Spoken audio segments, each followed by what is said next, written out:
Jadi mereka menyatakan bahwasanya Nabi Shalih itu adalah orang yang sesat.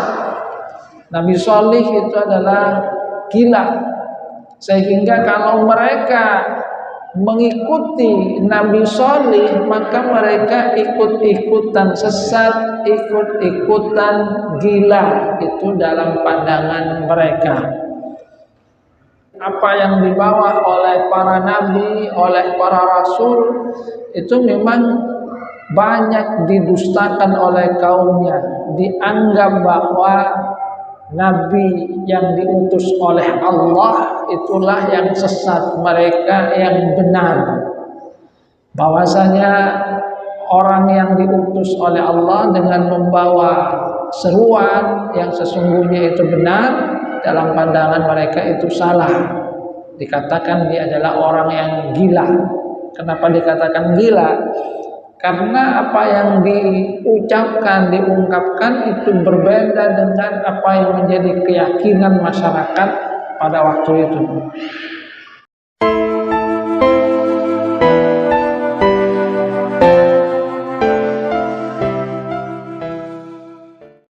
Assalamualaikum warahmatullahi wabarakatuh.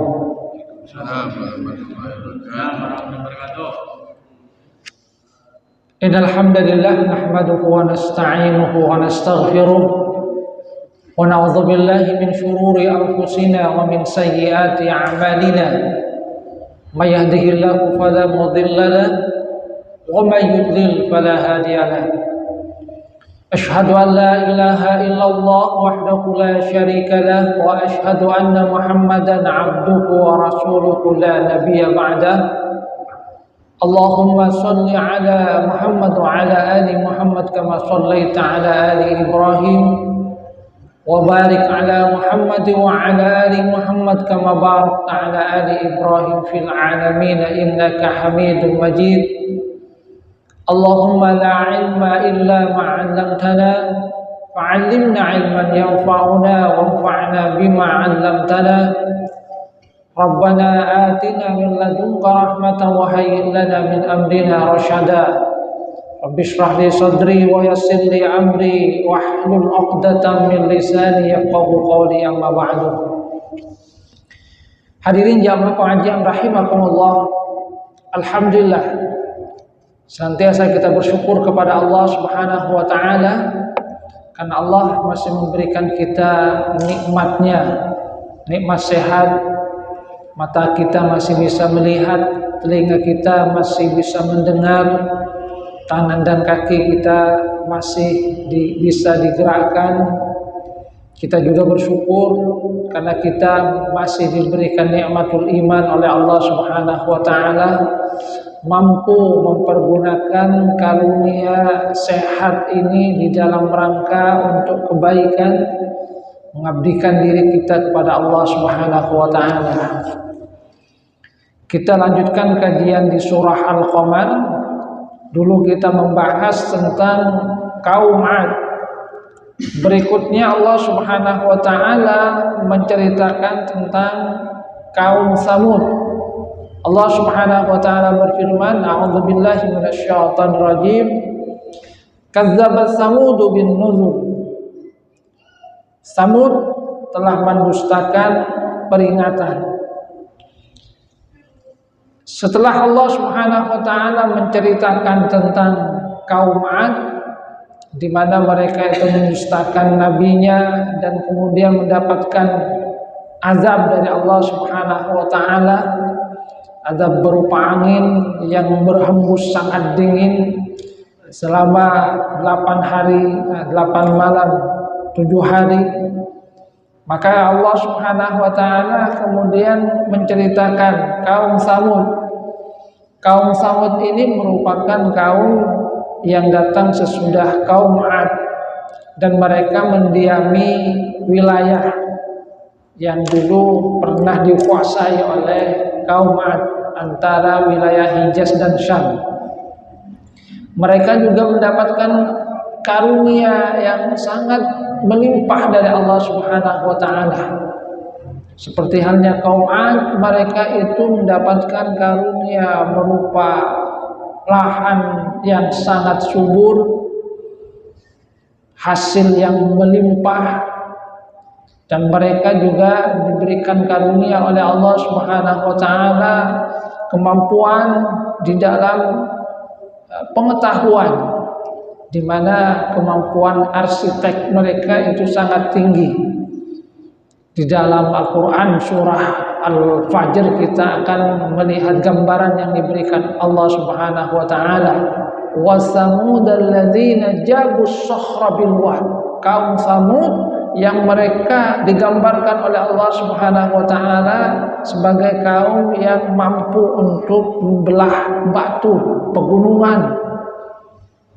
Jadi mereka itu juga ahli dalam bidang pahat memahat. Karunia pertanian mereka dapatkan, lahan yang subur, hasil yang melimpah.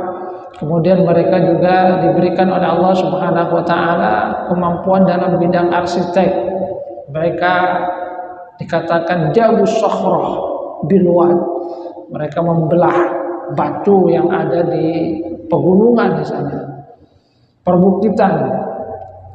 Ini mengisyaratkan bahwa kaum Samud itu juga adalah kaum yang sesungguhnya maju secara peradaban. Mereka itu mempunyai bangunan-bangunan fisik yang kokoh, kuat. Mereka mendiami banyak tempat yang dipahat dari batu sehingga mereka merasa aman. Kalau nanti ada gempa itu dalam pandangan mereka tidak akan mampu mengguncang tempat mereka. Tempat mereka itu juga merupakan bagian dari pegunungan yang agak tinggi, sehingga kalaupun nanti ada banjir seperti halnya yang pernah menimpa kaumnya Nabi Nuh, mereka berpandangan mereka tidak akan sampai airnya itu, akan selamat.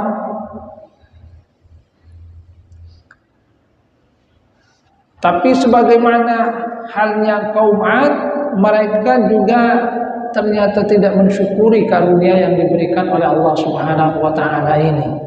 Mereka juga melenceng, mereka mendustakan mendustakan nabi mereka, menyembah berhala, dan Allah Subhanahu wa taala mengutus kepada mereka salah seorang di antara mereka yaitu Nabi Salih, kaumnya Nabi Salih. Tapi mereka kemudian mendustakan Nabi Salih, di mana mereka katakan, faqalu abasyarum minna wahidan nattabi'u inna idzal lafi dhalalin wa su'ur.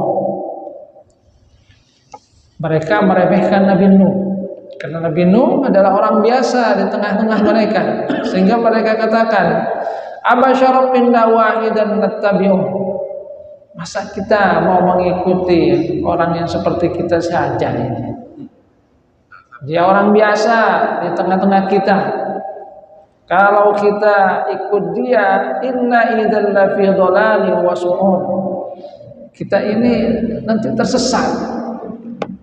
Jadi mereka menganggap kalau mereka mengikuti apa yang menjadi seruan dari Nabi Salih, mereka akan jadi kaum yang tersesat. Wa su'ur. Bahkan mereka katakan kita ikut gila juga seperti hanya Nabi Salih itu.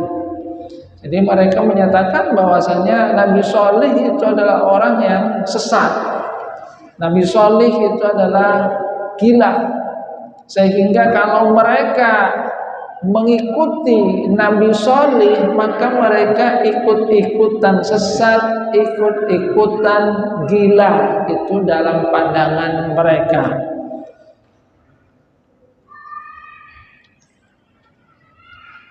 Karena dalam pandangan mereka masih banyak di antara mereka yang merupakan kaum yang bangsawan, petingginya.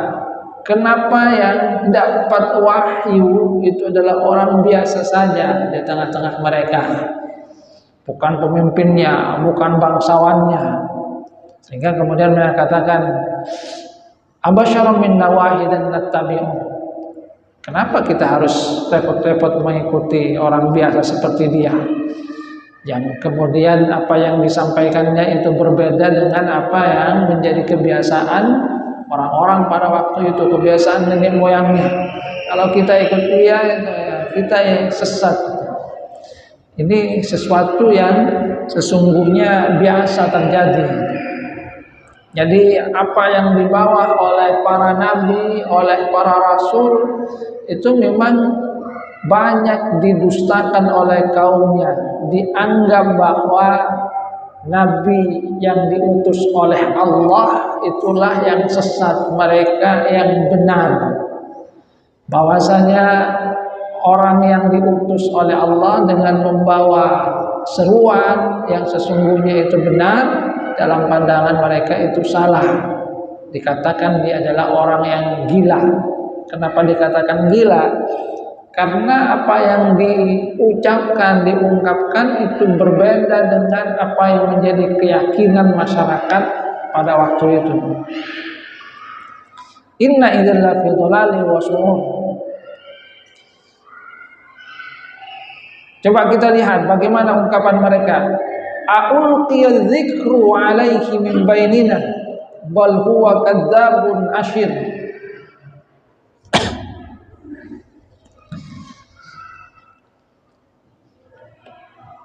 Kenapa harus dia istilahnya yang dapat peringatan itu di antara kita? Di antara kita itu kan banyak orang-orang yang mulia itu. Lah, yang dapat kenapa dia? Ini kemudian kalau kita lihat sama juga yang nanti diungkapkan oleh orang-orang Quraisy kepada Rasulullah sallallahu alaihi wasallam. Kenapa wahyu itu tidak diberikan kepada salah satu di antara dua orang yang mereka anggap sebagai orang yang terhormat dari kaum Taif dan dari suku Quraisy? Dari suku Quraisy yang mereka banggakan itu adalah seperti halnya Al-Walid bin Mughirah. Itu yang mereka anggap harusnya dia yang lebih pantas untuk mendapatkan wahyu karena orangnya pandai, bangsawan, keturunan dari orang yang terhormat, kaya raya. Karena memang kalau kemudian kita lihat pandangan manusia secara umum biasanya sering melihat kedudukan seseorang dari tiga ini tadi. Dari nasabnya, keturunannya, dia keturunan bangsawan atau tidak, punya kedudukan yang tinggi di tengah masyarakat atau tidak. Kemudian yang kedua, dia punya jabatan atau tidak. Kemudian kekayaan, itu yang biasanya dilihat oleh manusia. Bahkan sampai sekarang pun kadang-kadang hal yang seperti itu juga seringkali menjadi penilaian.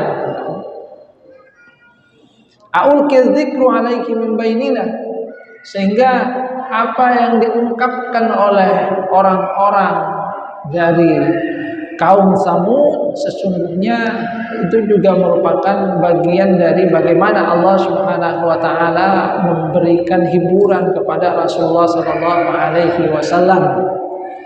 Jadi hiburan seperti yang saya sampaikan bahwa peringatan itu bagi Rasulullah sallallahu alaihi wasallam adalah untuk menghibur bahwa perlakuan kaum Quraisy kepada Rasulullah sallallahu alaihi wasallam itu sama juga pernah dialami oleh para nabi sebelumnya.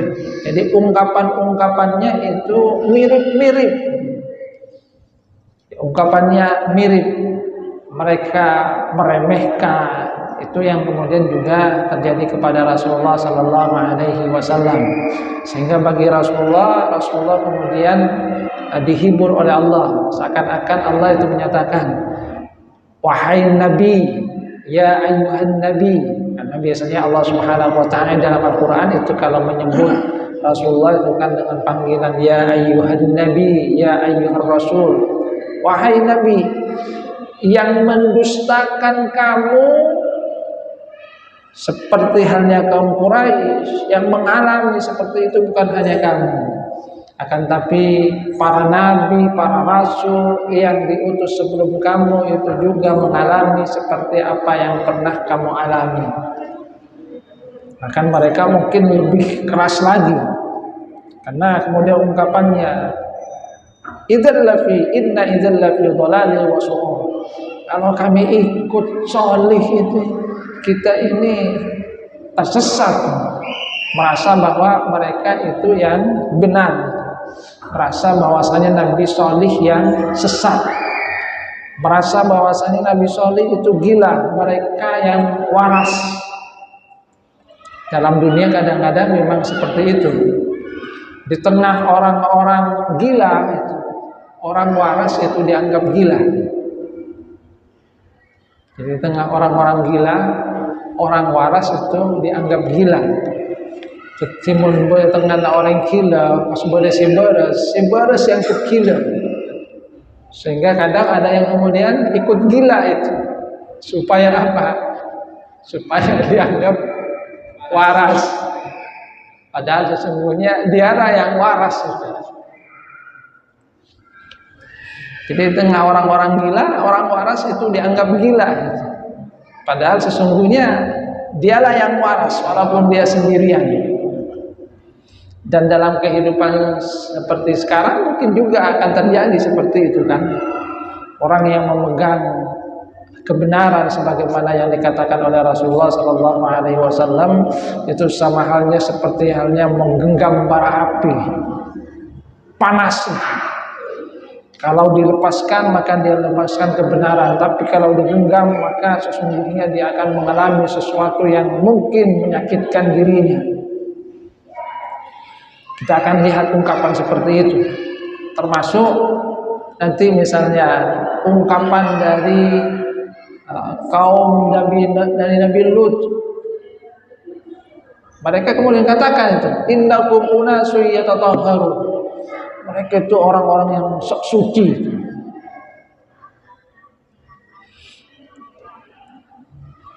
Inna idzal lafi dhalali wa su'ur. A'ulqil dzikru 'alaihi min bainina.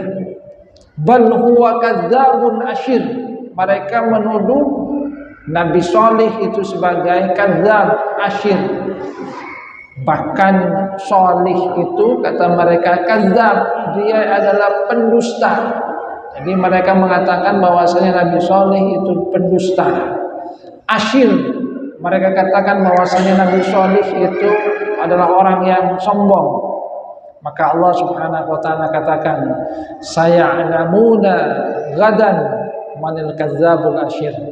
Besok mereka akan tahu siapa sebenarnya yang pendusta lagi sombong. Hadirin jamaah rahimakumullah. Jadi memang di dalam menghadapi kesesatan biasanya seperti itu. Di tengah-tengah dunia orang yang sesat, orang yang tidak sesat itu dianggap yang sesat. Tapi di tengah orang-orang yang waras, maka sesungguhnya kita akan melihat siapa yang sesungguhnya memang benar-benar waras dan siapa yang gila. Saya'lamuna gadan manil kadzdzabul asyir.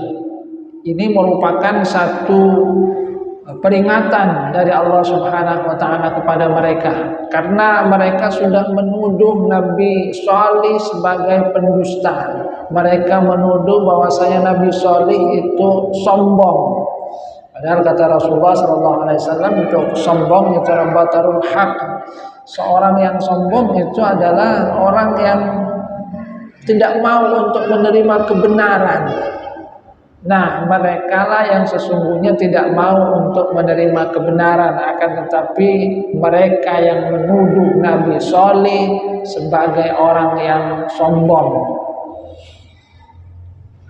Padahal sesungguhnya merekalah yang sombong. Diberikan peringatan yang kalau sesungguhnya mereka mempergunakan akal, mereka akan tahu bahwa apa yang dibawa oleh Nabi Salih adalah satu hal yang benar. Nah, dalam hal ini kemudian mereka meminta kepada Nabi Salih satu bukti bahwasanya Nabi Saleh itu adalah rasul yang diutus oleh Allah Subhanahu wa taala. Coba kata mereka itu kan kaum yang pandai dalam pahat memahat itu. Mereka kalau mau membuat patung itu bahkan dikatakan hampir persis seperti halnya aslinya. Jadi membuat kuda, patung kuda itu mereka mahir. Nah, mereka kemudian meminta kepada Nabi Saleh, kalau kamu memang adalah rasul utusan Allah, maka coba dari batu ini keluarkan unta. Maka kemudian Allah Subhanahu wa taala mengabulkan apa yang menjadi tantangan dari mereka. Karena yang namanya mukjizat seperti yang pernah saya sampaikan itu adalah satu karunia yang diberikan oleh Allah Subhanahu wa taala kepada rasulnya untuk menjawab tantangan yang diberikan oleh kaum yang mendustakan para nabi rasul itu, supaya mereka menyadari bahwasanya mereka sesungguhnya adalah kaum yang lemah di hadapan kekuasaan Allah Subhanahu wa taala. Dan dalam hal ini Allah Subhanahu wa taala mengabulkan apa yang menjadi permintaan mereka. Jadi mukjizat dari Nabi Saleh itu adalah adanya unta, naqah. Jadi unta itu kemudian oleh Nabi Saleh batunya ditepuk benar-benar keluar. Namanya unta itu, unta sungguhan. Kalau mereka kan memahat dari batu dan hanya menjadi patung. Ini dari batu kemudian lahirlah unta. Maka di antara makhluk yang lahir tanpa adanya induknya adalah unta Nabi Saleh itu. Jadi jangan sampai seperti yang tengkar kemarin itu. Mana yang lebih dulu antara ayam dengan telur itu? Sama-sama mabuk, kemudian sama-sama berpegang kepada pendapatnya. Kata yang satu ayam, satunya telur, ayam telur, akhirnya emosi dibunuh temannya itu. Satu kejadian yang memang seperti yang memang dikatakan bahwasanya khamr itu adalah umuddak juga. Khamr itu adalah sumber dari maksiat. Karena khamr mereka mabuk, maka kemudian hilang akalnya. Sehingga hanya debat mana lebih dulu ayam dengan telur, akhirnya temannya dibunuh. Nauzubillah. Jadi mereka kemudian meminta mukjizat dari Nabi Saleh dan itu dijawab oleh Allah Subhanahu wa taala. Benar-benar lahir dari batu. Jadi kalau ada binatang yang lahir dari batu ya itu adalah untanya Nabi Saleh. Naqah. Kata Allah Subhanahu wa taala, "Inna mursilun naqah fitnatan lahum fartaqibuhum wastabir." Jadi Allah Subhanahu wa taala memberikan kepada mereka apa yang menjadi tantangan mereka. Mereka menantang Nabi Nuh supaya mengeluarkan unta dari batu, dan memang ternyata dengan izin Allah Subhanahu wa taala Nabi Nuh kemudian benar-benar mengeluarkan unta. Jadi unta lahir dari batu. Akan tetapi ternyata dengan mukjizat yang sudah nyata seperti itu, mereka tetap tidak beriman kepada Nabi Saleh. Mereka menganggap itu adalah sihir.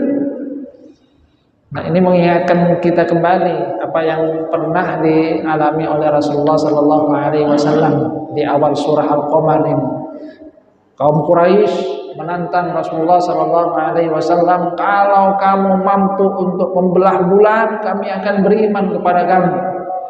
Dan itu disanggupi oleh Rasulullah SAW dengan izin Allah. Rasulullah kemudian membelah bulan benar-benar terbelah. Akan tapi ketika sudah ditampakkan mukjizat yang begitu nyata, mereka melihat sendiri bahwasanya bulan itu terbelah.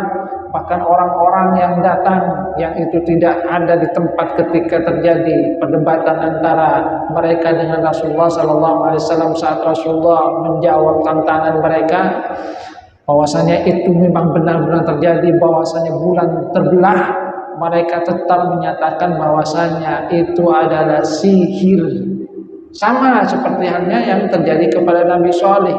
Walaupun sudah nyata di depan mereka bahwa Nabi Shalih menjawab tantangan mereka, benar-benar keluar unta dan untanya hidup, tidak seperti yang mereka buat. Mereka bisa memahat menjadi unta dari batu, akan tapi mati.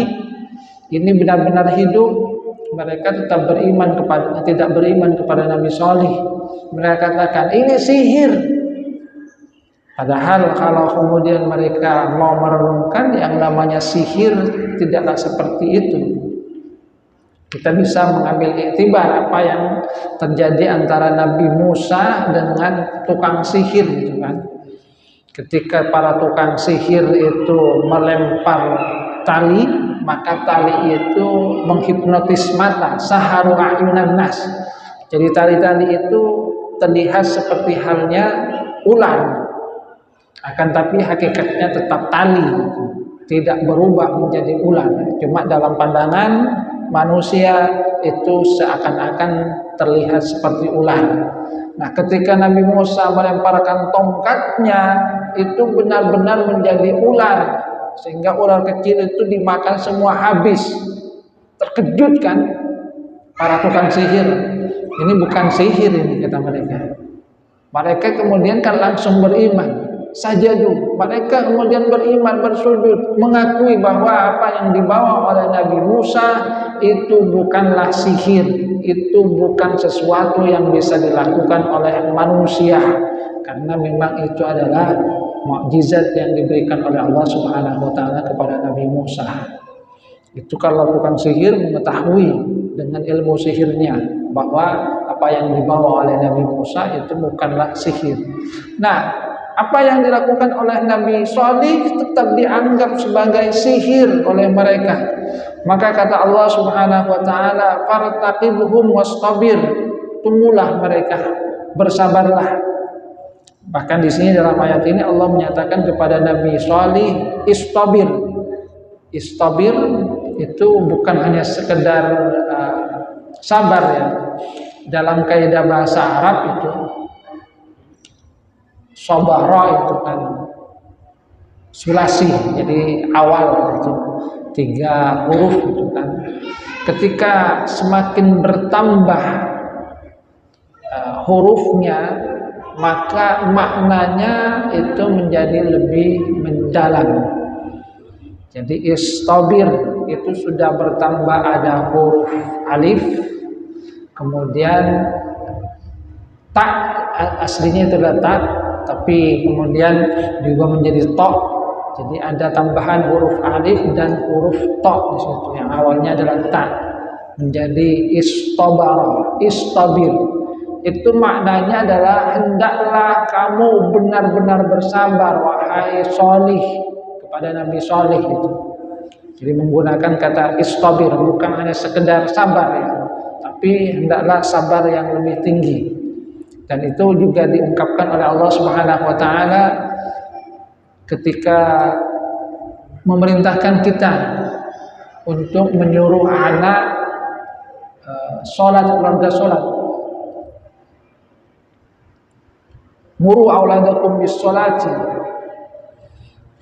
Kemudian wastabir 'alaiha.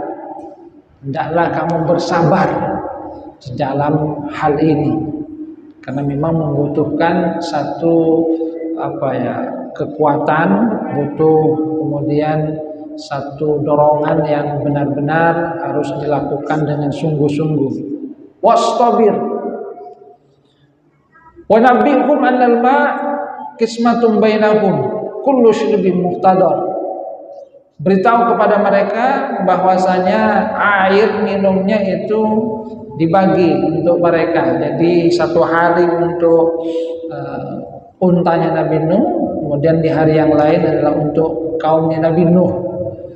Itu merupakan satu yang diberikan oleh Allah Subhanahu wa taala. Jadi artinya ya di situ untanya benar-benar hidup, bahkan kemudian juga minum, air susunya itu juga banyak.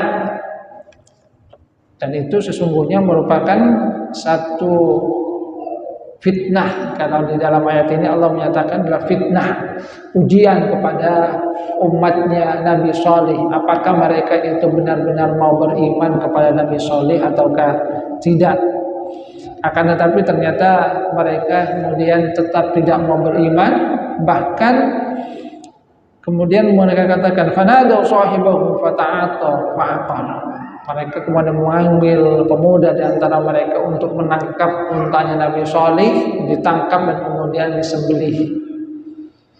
Sehingga unta yang sesungguhnya merupakan jawaban dari tantangan yang mereka berikan kepada Nabi Saleh, mereka ingkari sendiri, bahkan mereka bunuh. Maka Allah Subhanahu wa taala katakan fa kaifa adzabi wa nuzur. Lihatlah bagaimana pedihnya azabku dan bagaimana peringatanku. Sesungguhnya Nabi Saleh itu sesungguhnya sudah memberikan peringatan kepada mereka. Nabi Saleh itu sesungguhnya sedih. Kenapa kaumnya tetap tidak mau beriman? Sudah diberikan bukti yang begitu nyata, mukjizat yang sudah jelas terlihat, tapi tetap tidak mau beriman. Bahkan mukjizat yang didatangkan kepada mereka dihabisi.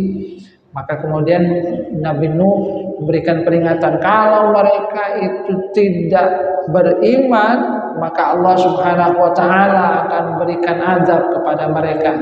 Tunggu setelah 3 hari, kata Nabi Nuh, kata Nabi Saleh, diberikan waktu 3 hari. Itu sesungguhnya merupakan satu kesempatan yang diberikan kepada mereka supaya mereka itu mau untuk berubah pikiran. Katakan bahwa kalau hari pertama, besoknya mereka akan mukanya akan berubah menjadi kuning, esokan harinya kembali menjadi merah. Nanti di hari yang keempat setelah selesai masa 3 hari yang merupakan masa yang diberikan oleh Allah Subhanahu wa taala kepada mereka kesempatan untuk beriman, tetap tidak beriman, maka muka mereka itu akan menjadi menghitam. Hadirin jamaah rahimakumullah. Nah, seperti yang saya sampaikan tadi, di antara hal yang membuat kaum Nabi Saleh itu tidak beriman kepada Nabi Saleh karena mereka merasa aman dari azab Allah Subhanahu wa taala. Coba mereka katakan, tempat tinggal mereka itu di dataran yang agak tinggi, sehingga kalau nanti terjadi banjir maka mereka akan merasa aman, tidak akan terjadi seperti halnya umatnya Nabi Nuh, karena tempatnya tinggi, tidak akan mungkin air itu akan mencapai. Kalau kemudian yang terjadi kepada kaum Ad, mereka ada tempat yang sudah kokoh, rumah mereka itu kokoh karena terbuat dari batu. Jadi mereka menjempol batu, berdiam di dalamnya, sehingga kalaupun ada angin tidak akan bisa untuk memporak-porandakan tempat tinggal mereka.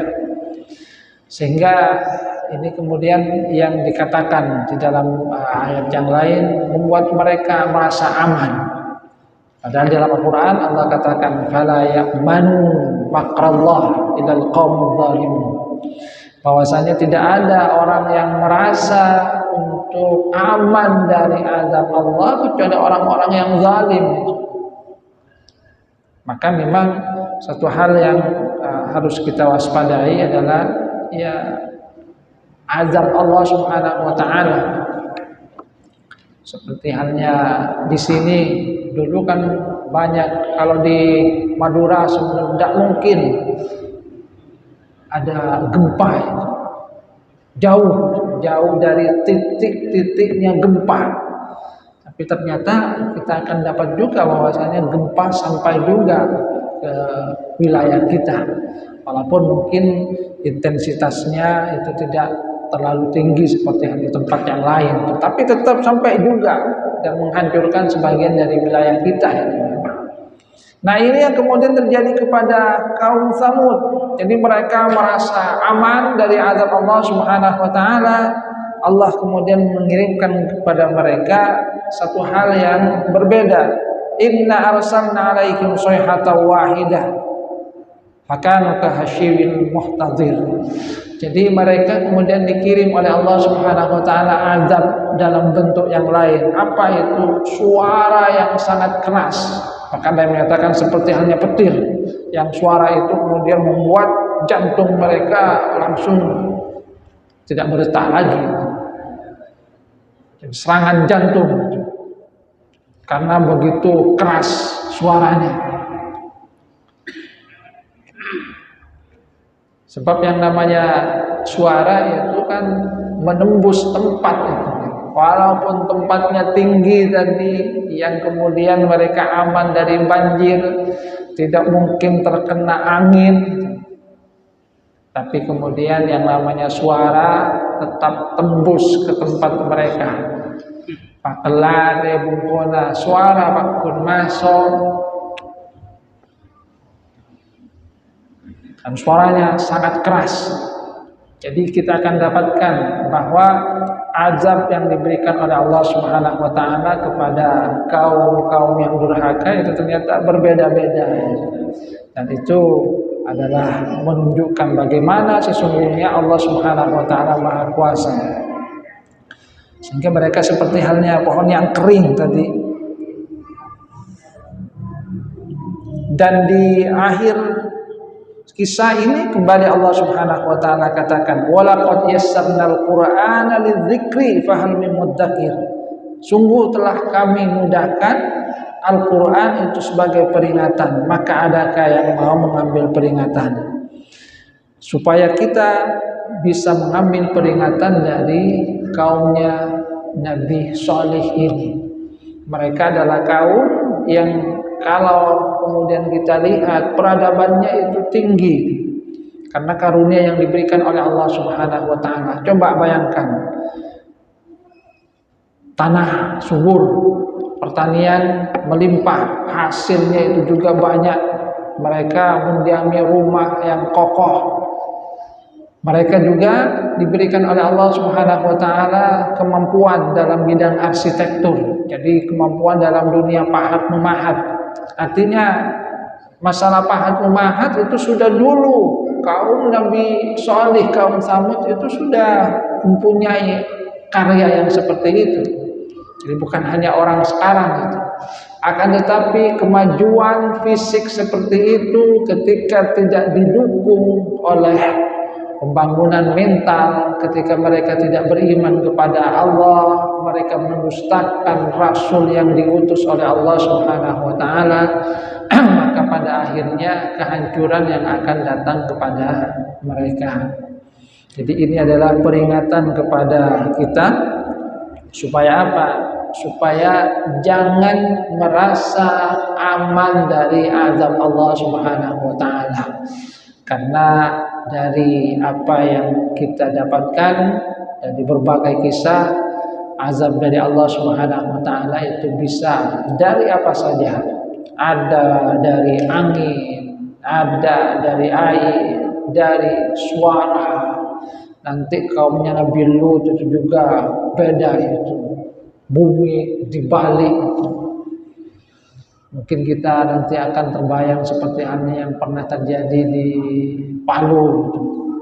Bagaimana memang kemudian bumi seakan-akan dibalik. Jarak yang tadinya begitu jauh itu kalau kemudian dari kisah terasa dekat, habis, ada yang terlumat, ada wilayah yang kemudian hilang. Itu adalah satu gambaran yang pernah Allah Subhanahu wa taala sampaikan kepada kita di dalam Al-Qur'an supaya manusia itu benar-benar berhati-hati. Hadirin yang rahimakumullah, apakah hal yang seperti ini akan terjadi juga kepada umat Nabi Muhammad sallallahu alaihi wasallam? Memang kepada umat Nabi Muhammad itu dikatakan oleh para ulama tidak ada azab yang sifatnya kemudian menghabisi semua itu. Semuanya kemudian dihabisi. Akan tetapi tetap yang namanya azab yang menghantam sebagian besar itu mungkin saja terjadi. Seperti halnya yang pernah saya baca di sebuah wilayah kalau tidak salah di Jawa Tengah itu.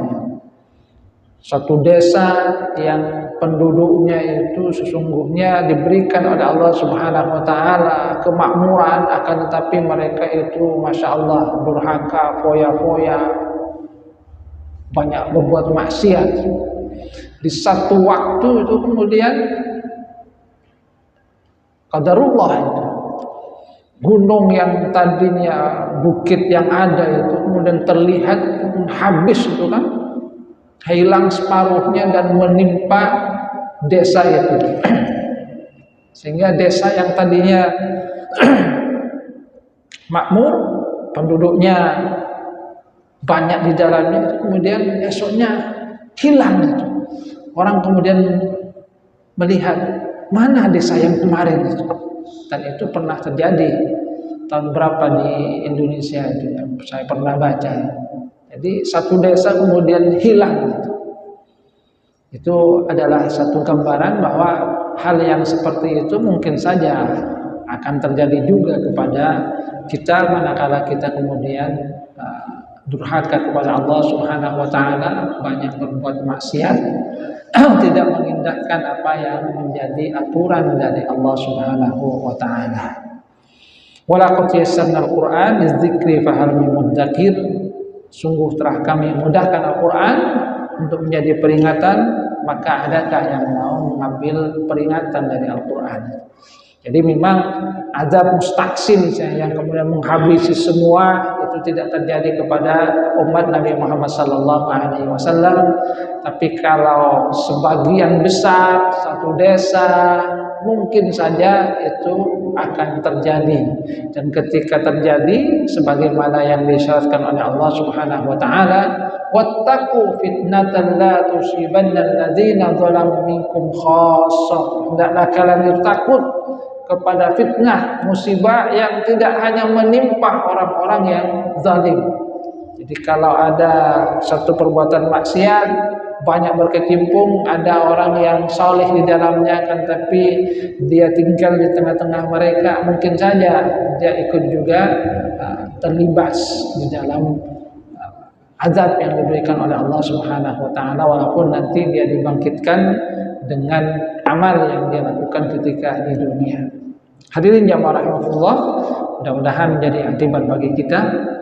Karena sudah isya, kita cukupkan, kita akhiri dengan doa kafaratul majlis. Subhanakallahumma wa bihamdika asyhadu an la ilaha illa anta astaghfiruka wa atubu ilaik. Assalamualaikum warahmatullahi wabarakatuh.